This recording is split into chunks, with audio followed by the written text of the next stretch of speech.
Hello नमस्कार भैया लोग, स्वागत है आप सभी का मुकेश एग्जाम डोज पर। उम्मीद है डियर आप सभी जहां भी होंगे बहुत ही मस्त ज़बरदस्त लाजवाब है। तो भैया चल रहा है ग्रुप डी का एग्ज़ाम और डेली हम लोग देखते हैं भैया कि बच्चों के द्वारा जो भी एग्ज़ाम रिव्यू बताया जा रहा है कि भैया इस टाइप का क्वेश्चन बन रहा है, उस क्वेश्चन को डियर हम लोग हू बहू इस पीडीएफ में उतारे हैं। और आज हम लोग डिस्कस करेंगे, साथ में देखेंगे कि किस टाइप का पेपर आ रहा है हमारे ग्रुप डी एग्ज़ाम में। ठीक है, तो चलिए विदाउट एनी डिले क्लास को हम स्टार्ट करते हैं डियर। क्वेश्चन नंबर फर्स्ट है भैया कि 2025 की वर्ल्ड हैप्पीनेस रिपोर्ट में पहले स्थान पर कौन सा देश है। तो 2025 की वर्ल्ड हैप्पीनेस रिपोर्ट में जो पहला स्थान है भैया वो है हमारा फिनलैंड देश का। ठीक है, फिनलैंड देश का मैं बात करूँ डियर, फिनलैंड जो देश है भैया ने ये 8 सालों से लगातार प्रथम स्थान बनाया है हैप्पीनेस रिपोर्ट में। यानी मैं बात करूँ डियर कि फिनलैंड देश है जो 8 सालों से लगातार हैप्पीनेस रिपोर्ट में अपना पहला स्थान बनाया है। ठीक है, और मैं बात करूँ डियर की डेनमार्क, जो डेनमार्क देश है ये दूसरा स्थान है, यानी हैप्पीनेस रिपोर्ट में दूसरे स्थान पे कौन है, तो आप लोग बोलेंगे डेनमार्क है। और जो आइसलैंड भैया ये तीसरे स्थान पे, यानी थर्ड पोजीशन पे हैप्पीनेस रिपोर्ट में ये है आपका आइसलैंड। ठीक है, मैं बात करूँ डियर अपने प्यारा सा देश यानी भारत के बारे में कि भारत का हैप्पीनेस रिपोर्ट में क्या स्थान है, तो आप लोग बोलेंगे भैया कि जो भारत का स्थान है वो है हमारा 118, 118वीं स्थान है हमारा हैप्पीनेस रिपोर्ट में। ठीक है, जो कि इसके पिछले साल में 126वें स्थान पे थे। यानी 2024 में हैप्पीनेस रिपोर्ट में भारत का क्या स्थान था, तो आप लोग बोलेंगे भैया कि 126वें स्थान पे थे। नेक्स्ट क्वेश्चन देखते हैं डियर, क्वेश्चन नंबर 2। 14 मई 2025 को भारत के 52वें मुख्य न्यायाधीश के रूप में किसने पदभार ग्रहण किया था। तो करेक्ट ऑप्शन है भैया आपका बी, यानी भूषण रामकृष्ण गवई, भूषण रामकृष्ण गवई। ठीक है, मैं बात करूँ डियर की जो न्यायमूर्ति भूषण रामकृष्ण गवई है, जो 14 मई 2025 को भारत के 52वां मुख्य न्यायाधीश के रूप में इन्होंने क्या किया था भैया, शपथ ग्रहण किया था। ठीक है, तो अगर हम मैं बात करूँ डियर कि अपने 52वें नंबर के जो मुख्य न्यायाधीश हैं वो कौन है, तो आप लोग कहेंगे भूषण रामकृष्ण गवई, भूषण रामकृष्ण गवई। ठीक है भैया, और मैं बात करूँ डियर कि इन्होंने संजीव खन्ना का स्थान लिया था। किसका स्थान लिया था, इन्होंने संजीव खन्ना का स्थान लिया था। यानी इसके पहले जो सीजीआई थे वो संजीव खन्ना थे। ठीक है, जिनका जो भैया कार्यकाल कब समाप्त हुआ था, तो आप लोग बोलेंगे कि 13 मई 2025 को, 13 मई 2025 को। ठीक है, संजीव खन्ना का जो कार्यकाल समाप्त हुआ था 13 मई 2025 को। ठीक है भैया, चलिए तो नेक्स्ट क्वेश्चन देखते हैं। और साथ में मैं बात करूँ डियर की जो 53वें नंबर के मुख्य न्यायाधीश बनने वाले हैं वो हैं हमारे सूर्यकांत जी। ठीक है, जो नेक्स्ट अभी वर्तमान में हमारे बन भी गए हैं भैया। तो जो वर्तमान में हमारे 53वें नंबर के मुख्य न्यायाधीश हैं वो हैं हमारे सूर्यकांत जी। ठीक है, कौन भैया, न्यायमूर्ति सूर्यकांत जी, जो कि 53वें नंबर के मुख्य न्यायाधीश बने। और मैं बात करूँ डियर इन्होंने पदभार कब ग्रहण किया, तो आप लोग बोलेंगे 24 नवंबर को, अभी हाल ही में, यानी 24 नवंबर 2025 को इन्होंने सीजीआई पद पे यानी न्यायाधीश के पद पे इन्होंने पदभार ग्रहण किया। चलिए नेक्स्ट क्वेश्चन को देखते हैं डियर, क्वेश्चन नंबर 3 है भैया कि 21 अप्रैल 2025 को मैड्रिड में हुए 25वें लारियस वर्ल्ड स्पोर्ट्स अवार्ड्स में वर्ष की team world team of the year का पुरस्कार किस टीम को मिला था। तो किस टीम को मिला था, तो करेक्ट ऑप्शन है भैया आपका यहाँ पे सी, यानी रियल मैड्रिड को। किसको मिला था भैया, रियल मैड्रिड को। ठीक है, नेक्स्ट क्वेश्चन देखते हैं dear, question number 5। Question number 5 क्या है भैया हमारा कि 2025 में ऑपरेशन सिंदूर के बाद भारत और पाकिस्तान के बीच किस सीमा पर आवाजाही बंद कर दी गई थी। यानी जो भैया ऑपरेशन सिंदूर रहा उसके बाद भैया किस पाकिस्तान की किस सीमा के बीच आवाजाही बंद कर दिया गया था, तो ये है भैया ऑप्शन नंबर ए, यानी बाघा अटारी सीमा, यानी बाघा अटारी सीमा पर आवाजाही बंद कर दिया गया था। ठीक है भैया, किस पे कौन सी सीमा था, तो आप लोग बोलेंगे कि ऑपरेशन सिंदूर के बाद भारत और पाकिस्तान के बीच करतार कॉरिडोर को 7 मई 2025 को बंद कर दिया गया था। ठीक, करतार कॉरिडोर का मतलब भैया बाघा अटारी सीमा। ठीक है, और मैं बात करूँ डियर कि इसके अलावा जो बाघा अटारी सीमा है इस पर भी आवाजाही जो बंद कर दी गई थी और पाकिस्तानी नागरिकों को सभी वीज़ा रद्द कर दिए गए थे। तो ऑपरेशन सिंदूर के समय भारत के द्वारा जो उठाया गया कदम था कि बाघा अटारी सीमा पर आवाजाही बंद कर देना और पाकिस्तानी नागरिकों के सभी वीज़ा को रद्द कर दिए गए थे। ठीक है, तो चलिए अगर मैं बात करूँ डियर कि यह घटना कब हुई थी कि करतार कॉरिडोर को भी बंद कर दिया गया था, तो ये 7 मई 2025 को। ठीक है, चलिए नेक्स्ट क्वेश्चन देखते हैं डियर, क्वेश्चन नंबर 6 है भैया हमारा कि 2025 में विश्व हिंदी दिवस कब मनाया गया था। तो 2025 में विश्व हिंदी दिवस कब मनाया गया था, तो करेक्ट ऑप्शन है आपका बी यानी 10 जनवरी को। ठीक है भैया, कब मनाया गया था? तो 10 जनवरी को मनाया गया था। मैं बात करूँ डियर कि 2025 यानी विश्व हिंदी दिवस 2025 की थीम क्या थी?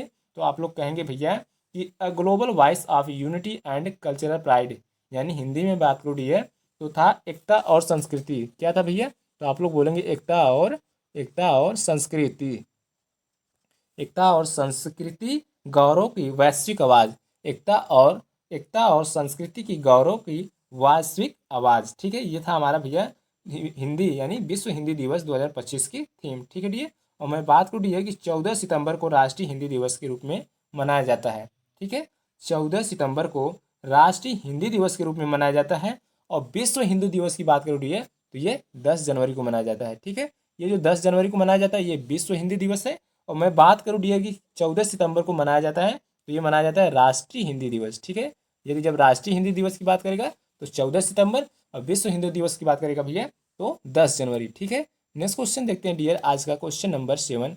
क्वेश्चन नंबर 7 है कि भारतीय रिजर्व बैंक आरबीआई ने 2025 के अंत तक बैंकों को किस डोमेन से जुड़ने के निर्देश दिए? तो जो आरबीआई है भैया 2025 में सभी बैंकों को किस डोमेन के साथ जुड़ने का निर्देश दिया? तो करेक्ट ऑप्शन भैया ऑप्शन नंबर बी यानी बैंक.इन के साथ जुड़ने को बोला। ठीक है, मैं बात करूँ डियर आरबीआई जो 2025 के अंत तक सभी बैंकों को अपने इंटरनेट बैंकिंग पोर्टल को किसके साथ, किस डोमेन के साथ कहा जुड़ने के? तो बैंक.इन के साथ। ठीक है, चलिए अगर मैं बात करूँ डियर अगस्त 2025 में पंजाब नेशनल बैंक भारत का पहला सार्वजनिक क्षेत्र का बैंक बन गया था, जिसके आधिकारिक तौर पर कॉर्पोरेट वेबसाइट को नए बैंक.इन डोमेन के साथ स्थापित कर दिया गया था। ठीक है, तो कौन सा था भैया? ये हमारा फर्स्ट बना था Punjab National Bank. Okay, next question देखते हैं भैया आज का क्वेश्चन नंबर 8। नेक्स्ट क्वेश्चन है dear question number 8। Question number 8 है भैया कि कर्नाटक में हाल ही में करोड़ों रुपए की संपत्ति और नगद जब्त की गई। यह कार्रवाई मुख्यतः किस संस्था के द्वारा की गई थी? तो करेक्ट ऑप्शन है भैया सी यानी कर्नाटक लोकायुक्त के द्वारा। ठीक है भैया, कर्नाटक लोकायुक्त के द्वारा। तो 25 नवंबर 2025 यह रिपोर्ट कब आई थी भैया? 25 नवंबर 2025 को। ठीक है, 25 नवंबर 2025 को यह रिपोर्ट के अनुसार कर्नाटक लोकायुक्त ने राज्य के 10 सरकारी अधिकारियों के विरुद्ध छापेमारी की थी। ठीक है भैया, ये जो लोकायुक्त अधिकारी हैं जो ये कर्नाटक के, इन्होंने राज्य के 10 सरकारी अधिकारियों के विरुद्ध छापामारी किए थे। और करीब कितना आप जानते हैं? आप लोग 35.31 करोड़ रुपया। कोई छोटा बड़ा अमाउंट नहीं है भैया, छोटा मोटा। ठीक है, बताइए ये है सरकारी अधिकारियों की हाल। सरकारी अधिकारियों के विरुद्ध जो छापामारी में मिला 35.31 करोड़ रुपया। ठीक है, जो कि भैया जब्त की गई थी। तो यह था किसके द्वारा? तो कर्नाटक लोकायुक्त के द्वारा। ठीक है, नेक्स्ट क्वेश्चन देखते हैं dear question number 9। Question number 9 है भैया हमारा कि यदि यदि 15 ओम और 5 ओम के दो प्रतिरोधों को श्रेणी क्रम सीरीज में जो कि 20 विभवांतर 12, जो कि विभवांतर कितना भैया 12 वोल्ट हो तो परिपथ में प्रवाहित धारा कितनी होगी? परिपथ में प्रवाहित धारा कितनी होगी? तो भैया हम लोग अगर बात करें कि 15 ओम और 5 ओम यानी जो टोटल ओम है, मैं टोटल आर यानी प्रतिरोध की बात करूँ टोटल तो कितना हो जाएगा? तो 15 + 5 यानी टोटल 20 ओम हो जाएगा। कितना हो जाएगा भैया? टोटल कितने हो जाएंगे? 20 ओम। और आप जानते हैं कि ओम का नियम क्या है? तो ओम का नियम है भैया कि I equal to V upon R, I equal to V upon R, I equal to V upon R. तो यहाँ पे हम देखते हैं भैया कि वी का यानी विभवांतर जिसका मान कितना है? तो आप लोग बोलेंगे 12, और वी अपान आर, आर का मान कितना है भैया? तो ये है 20। ठीक है, तो हमसे पूछ रहा है धारा कितनी होगी, तो आई का मान पूछ रहा है। तो धारा बराबर क्या हो जाएगा भैया कि वी अपान आर। तो यहाँ पे हम लोग देखेंगे 2 से 2 छंग 12 और 10/10 है, तो यहाँ पे हो जाएगा 0.6 यानी 0.6 एम्पियर हो जाएगा। ठीक है भैया, नेक्स्ट क्वेश्चन देखते हैं dear question number 10। Question number 10 है भैया एक गोलाकार लेंस की वृत्तिकार रूपरेखा का प्रभावी व्यास क्या कहलाता है? तो भैया वृत्तिकार रूपरेखा का प्रभावी व्यास क्या कहलाता है? तो आप लोग बोलेंगे अपर्चर छिद्र, अपर्चर छिद्र यानी करेक्ट ऑप्शन हो जाएगा आपका सी। ठीक है, नेक्स्ट क्वेश्चन देखते हैं dear question number 11। Question number 11 क्या है भैया यहाँ पे कि पेड़ों की यानी पेड़ की प्राथमिक संरचनात्मक कोशिकाओं यानी पेड़ की जो प्राथमिक संरचनात्मक कोशिका है उस कोशिका भित्ति की बाहरी दीवार मुख्यतः किस पदार्थ से बनी होती है? तो पेड़ की जो प्राथमिक संरचना में यानी बाहरी दीवार जो कि जिनको हम लोग कोशिका भित्ति कहते हैं वो किस चीज़ की बनी होती है? तो बनी होती है भैया सेलुलोज की। किसकी बनी होती हैं? तो आप लोग बोलेंगे भैया सेलुलोज की बनी होती हैं। साथ में भैया इसमें हेमी सेलुलोज और पैक्टिन जैसे यौगिक भी होते हैं। यह प्रत कोशिका को कठोरता और एक निश्चित आकार देता है। ठीक है, चलिए नेक्स्ट क्वेश्चन देखते हैं डियर। क्वेश्चन नंबर हमारा है 12। क्वेश्चन नंबर 12 क्या है डियर कि गति का वह कौन सा समीकरण है जिसमें अंतिम वेग नहीं होता है। गति का वह कौन सा समीकरण है जिसमें अंतिम वेग नहीं होता है। तो करेक्ट ऑप्शन हो जाएगा भैया बी, यानी यस बराबर U T plus half A T square. ठीक है, यस बराबर U T plus half A T square, यही गति का समीकरण है जिनमें अंतिम वेग नहीं होता है। ठीक है, चलिए नेक्स्ट क्वेश्चन देखिए 13। आर्किमिडीज सिद्धांत के अनुसार उत्प्लावन बल के बारे में कौन सा कथन सही है। तो कौन सा कथन सही है भैया, आइए देखते हैं। कथन नंबर 1, उत्प्लावन बल यह वह ऊपर की ओर लगने वाला बल है, यानी उत्प्लावन जो बल है भैया यह ऊपर की ओर लगने वाला बल है जो किसी द्रव में डूबी हुई वस्तु पर कार्य करता है। ठीक है, नेक्स्ट पॉइंट कथन 2, आर्किमिडीज सिद्धांत का उपयोग सबमरीन यानी सबमरीन। नेक्स्ट क्वेश्चन है dear question number 13। Question number 13 है भैया कि आर्किमिडीज के सिद्धांत के अनुसार उत्प्लावन बल के बारे में कौन सा कथन सही है।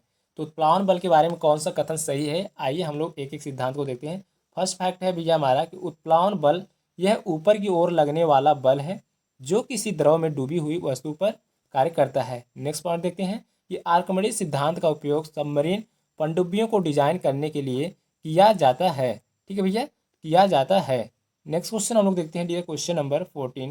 क्वेश्चन नंबर 14 क्या है भैया हमारा कि आसवन विधि से निम्नलिखित में से किसे शुद्ध किया जाता है। आसवन विधि से निम्नलिखित में से किसे शुद्ध किया जाता है। तो आसवन विधि से द्रव जैसे पानी या नमक, आसवन विधि से द्रव जैसे पानी या नमक या पानी का मिश्रण, ठीक है, और कम क्वथनांक वाली धातुएं जैसे जिंक, कैडमियम, पारा इत्यादि को शुद्ध किया जाता है। ठीक, मैं बात करूँ भैया आसवन विधि के द्वारा किसे शुद्ध किया जाता है, किस किस को शुद्ध किया जाता है। तो जैसे आप लोग कहेंगे आसवन विधि द्वारा द्रव को शुद्ध किया जाता है। द्रव में जैसे पानी या नमक है भैया उसको हम लोग आसवन विधि के द्वारा शुद्ध कर सकते हैं। ठीक है, साथ में मैं बात करूँ कि पानी का कोई मिश्रण हो, ठीक है, और जो कम क्वथनांक वाली धातुएं हैं उनको भी हम लोग आसवन विधि के द्वारा ही शुद्ध करते हैं, जैसे जिंक, कैडमियम, पारा। ठीक है, नेक्स्ट क्वेश्चन देखते हैं dear question number 15। Next question dear question number 15। Question number 15 है भैया कि निम्नलिखित में से ध्वनि के बारे में कौन सा कथन सही है। तो ध्वनि के बारे में कौन सा कथन सही है भैया कि ध्वनि अयांत्रिक है। ध्वनि अयांत्रिक है तो गलत, ध्वनि अयांत्रिक नहीं है भैया, ध्वनि एक यांत्रिक तरंग है। ठीक है, ध्वनि एक यांत्रिक तरंग है, यानी साउंड इज नॉन मैकेनिकल। ठीक है, साउंड इज नॉन मैकेनिकल, तो ये भी क्या है भैया गलत है। ठीक है, नेक्स्ट हम देखते हैं भैया sound requires a medium for a propagation.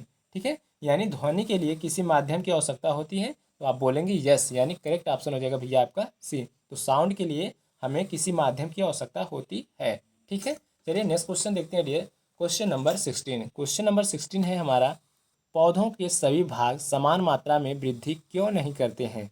तो क्यों नहीं करते हैं, आइए रीजन देखते हैं। तो पौधों के सभी भागों तक समान मात्रा में प्रकाश नहीं पहुंचता, तो ये ऑप्शन करेक्ट है, यानी पौधों के सभी भागों में समान मात्रा में जो भैया कि सूर्य का प्रकाश नहीं पहुंचता है, इसीलिए जो होते हैं कि उनके सभी भाग समान मात्रा में वृद्धि नहीं करते हैं। ठीक है, अगर मैं बात करूँ डियर कि पौधों में वृद्धि यानी भैया पौधों में वृद्धि के लिए कौन सा हार्मोन जाना जाता है, तो आप लोग बोलेंगे भैया कि ऑक्सिन। कौन सा हार्मोन भैया, तो आप लोग कहेंगे कि ऑक्सिन हार्मोन है जो कि पौधों में वृद्धि के लिए जाना जाता है। ठीक है, अगर मैं बात करूँ डियर कि जब पौधों के सभी भागों को समान रूप से प्रकाश नहीं मिलता है तो ऑक्सिन छायांकित भाग की ओर अधिक एकत्रित होता है। ठीक है, तो भैया पौधों के विकास के लिए ऑक्सिन हार्मोन होता है, और ऑक्सिन हार्मोन तब ज़्यादा स्रावित होता है यानी ज़्यादा बनता है पौधों में जब वहाँ पे सूर्य की प्रकाश प्रॉपर नहीं पहुँच पाती है। ठीक है, तो उसी छायांकित भाग की तरफ ऑक्सिन ज़्यादा हार्मोन फैलता है। ठीक है, आप लोग देखते हैं जिन फसल जो पौधों के नीचे जो फसल बोई जाती है, आप लोग देखते हैं छाया की वजह से वो फसल बेजान तो होते हैं लेकिन उनमें वृद्धि बहुत ज़्यादा ही हो जाती है। ठीक है, तो इस कारण से मैं बता सकता हूँ कि ये जो समान मात्रा में वृद्धि नहीं होती है क्योंकि सूर्य की प्रकाश सभी जगह समान मात्रा में नहीं पहुंचता है। चलिए नेक्स्ट क्वेश्चन देखते हैं dear question number 17। Question number 17 है भैया कि ग्लोबल स्टार्टअप इकोसिस्टम रिपोर्ट 2025 के अनुसार भारत में सबसे अधिक स्टार्टअप वाला शहर कौन सा है। तो भारत में सबसे अधिक स्टार्टअप वाला जो शहर है भैया वो है आपका बेंगलुरु। करेक्ट ऑप्शन हो जाएगा भैया आपका सी। कौन सा है भैया शहर है, तो आप लोग बोलेंगे कि बेंगलुरु है। ठीक है, चलिए अगर मैं बात करूँ डियर कि 2025 में बेंगलुरु भारत का सबसे ज़्यादा स्टार्टअप वाला शहर बना। ठीक है, यानी 2025 में बात करूँ डियर तो जो बेंगलुरु है, बेंगलुरु भारत का सबसे अधिक ठीक है, सबसे अधिक स्टार्टअप वाला शहर बना। और वैश्विक रैंकिंग में बात करूँ डियर, यानी जो 2025 का जो वैश्विक रैंकिंग है उसमें बेंगलुरु जो है ना वो विश्व में स्टार्टअप शहरों में 10वें स्थान पे है। यदि मैं बात करूँ विश्व में जो स्टार्टअप शहर है उसमें 10वें स्थान पे है आपका बेंगलुरु। ठीक है, कितने स्थान पे भैया, तो 10वें स्थान पर है। नेक्स्ट क्वेश्चन है भैया क्वेश्चन नंबर 18, निम्नलिखित में से कौन सा यौन रोग एसटीडी विषाणु वायरस से होता है? विषाणु नहीं, विषाणु। ठीक है, कौन सा रोग भैया, विषाणु रोग, विषाणु वायरस से होता है। तो आप लोग कहेंगे भैया ये यौन रोग है हमारा HIV। ठीक है, HIV की मैं फुल फॉर्म की बात करूँ भैया कि HIV की फुल फॉर्म क्या है, तो आप लोग कहेंगे कि ह्यूमन इम्यूनोडिफेंसिस वायरस, ह्यूमन इम्यूनोडिफेंसिस वायरस, जो कि एक विषाणु जनित यौन रोग है। ठीक है भैया, और मैं बात करूँ डियर कि इससे प्रभावित व्यक्ति का जो इम्यूनिटी सिस्टम होता है ना, इम्यून सिस्टम होता है, बहुत ही कमज़ोर हो जाता है। बहुत ही क्या हो जाता है भैया, कमज़ोर हो जाता है वह आदमी। ठीक है, जो आगे चलकर एड्स का कारण बनता है, जो आगे चलकर किसका कारण बनता है, तो भैया एड्स का कारण बनता है। ठीक है, अगर मैं बात करूँ डियर कि जो गोनोरिया होता है, जो गोनोरिया होता है एक बैक्टीरिया से होता है। ठीक है, और जो टाइफाइड होता है वो भी बैक्टीरिया से होता है। ठीक है, तो चलिए हम लोग देखिए यौन रोग जो किस वायरस के कारण होता है भैया, तो आप लोग कहेंगे HIV के कारण होता है। ठीक है, नेक्स्ट क्वेश्चन देखते हैं dear, question number 19। Question number 19 है यहाँ पे कि पाचन तंत्र में भोजन करने के बाद कठोर भोजन का क्या होता है? कठोर भोजन का क्या होता है? तो कठोर भोजन का भी होता है भैया आपका पाचन, यानी पाचन तंत्र में भोजन के करने के बाद जो कठोर भोजन का क्या होता है, तो आप लोग कहेंगे कठोर भोजन का भी क्या होता है भैया, पाचन ही होता है। ठीक है, नेक्स्ट क्वेश्चन देखते हैं dear, question number 20। Question number 20 और आज का लास्ट क्वेश्चन भैया कि यदि प्रजनन स्वास्थ्य अच्छा है, यदि आपका प्रजनन स्वास्थ्य अच्छा है तो गर्भ अवस्था का क्या परिणाम होगा? तो जो गर्भ अवस्था का परिणाम होगा भैया वो यही होगा कि स्वस्थ बालक पैदा होगा। ठीक है, कैसा बालक पैदा होगा भैया, तो आप लोग कहेंगे कि स्वस्थ बालक पैदा होगा। ठीक है, यदि प्रजनन स्वास्थ्य स्वस्थ है यानी अच्छा है तो गर्भ अवस्था समान रूप से आगे बढ़ेगी। ठीक है, और शिशु का जो स्वस्थ जन्म है डियर वो कैसा होगा, संभावना होगा स्वस्थ जन्म का, यानी जो शिशु का जन्म है वो संभावना यही होगा कि भैया वो लड़का वह बच्चा स्वस्थ होगा। ठीक है, तो उम्मीद होगा डियर आप सभी को ये क्लास काफ़ी हेल्पफुल लगी होगी और एक अनुमान लगाओगे कि क्वेश्चन किस टाइप का हमारे पेपर में बन रहे हैं। तो चलिए इस वीडियो में बस यहीं तक, मिलते हैं नेक्स्ट वीडियो में, तब तक के लिए जय हिंद जय भारत।